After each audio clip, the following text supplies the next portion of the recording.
আমরা জানি কেন চাই ছাড়া আমার কাছে আমার ছেলে ওর কাছে যাবো আমার থেকে 25 লক্ষ টাকা চাই নাইলে আমার উকিল ব্যবসায় গালালি করে টাকা করে আমি বন্ধক লাগাইছি বাড়ির পাশের সম্পদ আসলে বিক্রি করে দিয়েছি আমি 21 লক্ষ টাকা দিলাম 24 তারিখে আমার ছেলের কান্নার শব্দ ভাই পরে আমাদের যে ভিডিও কলে দেখা আছে কি ওই যে আমি তো মোবাইল সম্বন্ধে কিছু বুঝি না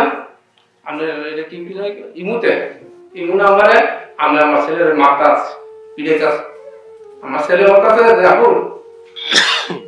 আমার থেকে 25 লক্ষ টাকা চাই যে আপনি না আমার 25 লক্ষ টাকা না দিলে আমার মেরে ফেলো তো ওরা ওই যারা ফিরেতেছে ওকে বলতেছি যে ভাই আমার ছেলের মান কি কিসের কারণে আমার ছেলে তো চুরি করেন ডাকাতি করেন কোনো খারাপ কাজ করেন আমার উকিল ব্যবসায় গালালি করে তোর ছেলের মেরালাম 25 লক্ষ টাকা দিতে হইব 25 লক্ষ টাকা মিটমাট কর দালালের লগে তা আমরা কি করবো হ্যাঁ পরে এই টাকা দিতে হইব নাহলে তোর ছেলের মেরে ফেলাম তো ওই ব্যাপারে পরে আমরা কি করছি ওই মোবাইল রেখে দিচ্ছি দেখার পরে আমরা ওই দিন পরদিন আমরা ওর বাড়িতে গেলাম মোজাম্মেল দালালের বাড়িতে গেলাম বাড়িতে যাওয়ার পরে আমরা যখন বললাম যে আমার ছেলের মাইকের কথা আছে আমার ছেলের তো আমরা ভিডিও ফুটেজ দেখছি এগুলি আমাকে এই কথা এই নাম্বারে এবং মাইকের করছি আমার মোনার সাথে নজরুলের সাথে কথা বললাম এরপর ফিয়ার হোসেন এরা করলে কি আমার একটা ক্ষিপ্ত হয়ে আমার মাইকের করতেছে ইট পাটকেল আছে লইছে আমাদের মেয়ের পিছনে আসলে আমার মেয়ে ভিডিও করে রাখছে পরে আমার কিছু এলাকার মানুষ আমার কিছু মনে করে আমার বাইরে করে দিয়েছে বাড়ির থেকে বলে ভাই আপনি জানগা আমাদের সম্মান ভাই জানগা ওরা এরকমই করে মানুষ ভাই কি করুন তারপরে আমি মনে করেন আশা বললাম বাড়িতে গণ্যমান্য লোকজনের জানাইলাম পরে আবার ওই 2 দিন পরে আবার ফোন দিছে আমার ছেলেরা ফোন দিয়ে কয় খানকির হওয়ার টাকা ব্যবস্থা করছো নাইলে দেখ তোর ছেলের কেমনি ফিটাইতেছি দেখ অবস্থাটা তো মা বাবা করে চিকুর পারে এই অবস্থা পরে কি করবো মোজাম্মেলের লাগে যোগাযোগ করতে পারি না ওই যে আছে না ওই কি জানি কেটেছে ইমো নাম্বারে আপনার ভয়েস পাঠায় তো বাজে বলে যে আপনি টাকা না দিলে তো ভাই মুক্তি করতে পারবো না টাকা ছাড়া কামাবো না টাকা দেন তা টাকা দিয়ে আমি ভাই টাকা কত দেবো আমি তো নিঃস্ব হয়েছি ভাই আমি 15 লাখ টাকা দিলাম হাতের মাধ্যমে আপনারও তো আমার এই কথা ছিল না তো যাই হোক পরে আর মোবাইল রেখে দেয় তারা রেখে দেওয়ার পরে এই মাসে আপনার এবারে আমি প্রথম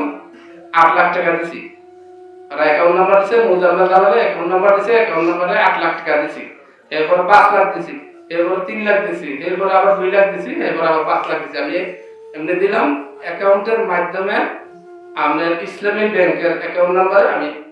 21 লক্ষ টাকা দিলাম অ্যাকাউন্টের মাধ্যমে জমা আছে আর হাতের মাধ্যমে দিলাম 15 লক্ষ টাকা আমি 36 লক্ষ টাকা আমি টোটাল দিয়া পরে আমার এখন আমার কইতেছি ভাই আমার ছেলের দান ভিক্ষা দেন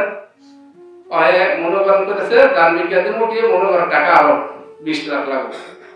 তো 20 লাখ লাগবে আবার মনে করেন আমি লিখ করছে যেটা মনে করেন ওই আমার লোকাল এমপি আসলে এমপির সাথে হয় চলাফিরি করছে মনে করো হুমকি টামকি দিছে যে মামলা টামলার ভিতরে গেলে তোর ছেলেরও আরবি মেরালাম আমার পুরো মেরালাম আমি এই দেশে থাকতে দিতাম না পরে আমি ভয়তে মানে আর মামলা করি নাই আমি মামলা করি নাই পরে আমার ছেলেরও মুক্তি পাই না যা 4-5 মাস ধরে আমার ছেলের লগে কোনো যোগাযোগ হয় না কোনো কথাবার্তা হয় না তারপরে অন্য দালালের লগে আমার যোগাযোগ নাই পরে আমি দেশের গণ্যমান্য এখন আমি বসলাম যে আমি আর কি করতে পারি আমার তো কিছু বলতে নাই আমার মনে বাড়ির জায়গাটা করে আমি বন্ধক লাগাইছি বাড়ির পাশের সম্পদ আসলে বিক্রি করে দিয়েছি আমি মনে ব্যাংক ব্যাংকের থেকে আমি টাকা উড়াইছি 13 লাখ টাকা উড়াইছি এমনি আমি মনে করেন প্রতি বিঘা গেছি আত্মীয় স্বজন যেমনি যেমনি পাঠে 1 লাখ 2 লাখ 1 লাখ 2 লাখ 1 লাখ 50 এরকম দিয়ে আমার সাহায্য সহযোগিতা করছে এই কারণে আমার আর কিছু নাই না থাকার পরে আমার গণ্যমান্য ব্যক্তিগত নিয়ে আমি গেলাম ওর বাড়িতে গেলাম আর আমি ওর বাড়িতে যাই দালালের বাড়িতে গেলাম দালালের বাড়িতে গিয়া ওর পাই নাই বাড়িতে পলাই গেছে না তো পলাই গেছে 2 দিন গেলাম 2 দিন যাওয়ার পরে 2 দিনের বাইক পাইলাম না গণ্যমান্য নিয়ে মানুষ ব্যক্তিগত নিয়ে সবাই নিয়ে গেলাম বাইক পাইলাম না পরে আমি কি করবো মনে আইডিয়া সহজ দিয়ে নিয়েছি আমি পরে মুন্সিগঞ্জ আপনার এই না মুন্সিগঞ্জ আমি এর কাছে গেছি থানায় গেছি কইছে যে আমি কোন জায়গায় কোন পাঠাচ্ছেন অফিস কোন জায়গায় আমি কিছু স্যার আমার অফিসের মাধ্যমে পাঠাইছি গুলশান থানার মাধ্যমে এই সাদাতপুর এই ট্রাভেলসের নাম হলো হাওলাদার নাকি ট্রাভেলস, তো ওই মাধ্যমে পাঠাইছি। তারপরে কথা আমি ওই জায়গায় মামলা করি, পরে আমি এই জায়গায় আমি আপনার গুলশান থানায় মামলা করছি। মামলাটা নিতে চাই নাই স্যার, অনেক বহুত কষ্ট করে আমি মামলা নিতে চাই নাই, গরিমসি করে আমার মামলাটা পরে নিচে যে স্যার আমার তো ছেলে আর ভাই তো স্যার নিখোঁজ, আপনি দয়া করে মামলাটা নেন, আমরা অনেকদিন ঘোরাঘুরি করছি।